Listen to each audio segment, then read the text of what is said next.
What's up, retro gamers? Today we're going to do a quick review on the Retrostation by Tron. So, is it worth it? At close to $300 to import this item from Amazon Japan, I can tell you right away, you're already going to be hurting just in the pockets from buying this thing. Now, what are you getting for those $300? You're going to get a unit that has an 8-inch LCD display at 1024 by 768.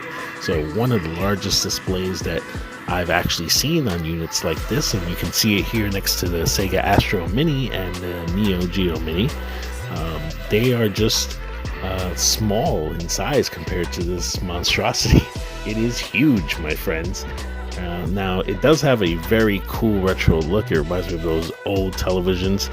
You can actually tilt it back and forth and turn it, so that's something you can't tell from the view here. And it definitely just looks like a Mega Man head with the Capcom accents at the sides. Now, you also get two 10-watt super bass speakers, one audio output jack, a 3.5mm stereo, that is, an HDMI port, and a USB port on each side, so you can connect the $70 external joystick. Yes, I said $70.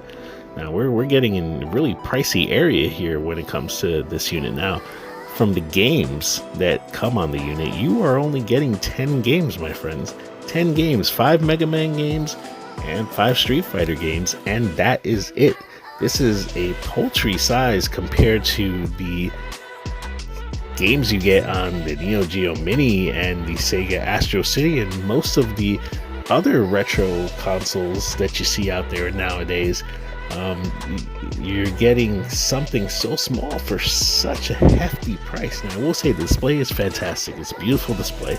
It's definitely a joy to play with, but you will quickly feel that is all you're paying for, because once you start using the joystick and the buttons here, these are not Sanwa buttons, my friends.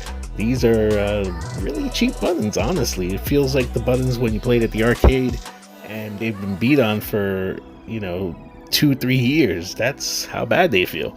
And of course the joystick itself, well, it's a little clicky, but it's not very accurate. I'm someone that's played a lot of fighting games, and it took me a little bit of time to get used to the nuances in this joystick to be able to pull off the moves that I'm used to normally pulling off in most of the fighting games I play. So that was a little odd to me. So where do we stand? Do we buy this thing? I'm gonna tell you right now, I would have to say no, and there's a lot of reasons for that. The emulation is a little laggy in some of the games, and you'll notice it in stages like anything that's Honda's stage. If you look at Blanca's stage, so at least in the Street Fighter side, and even Mega Man X, I had some weird slowdowns. And again, for the price that you're paying, you should definitely get something better out of that experience.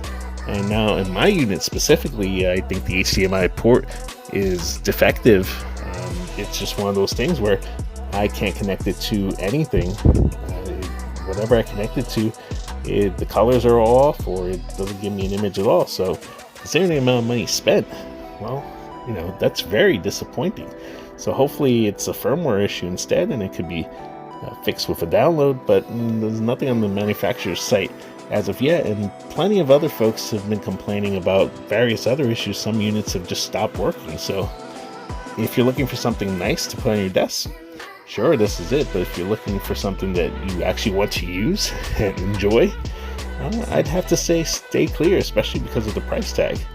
And well, that's it. And hopefully that will help you on your journey to continue your retro collection.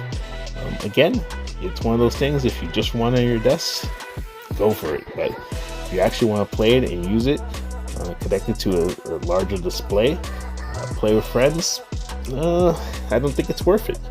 So there you go.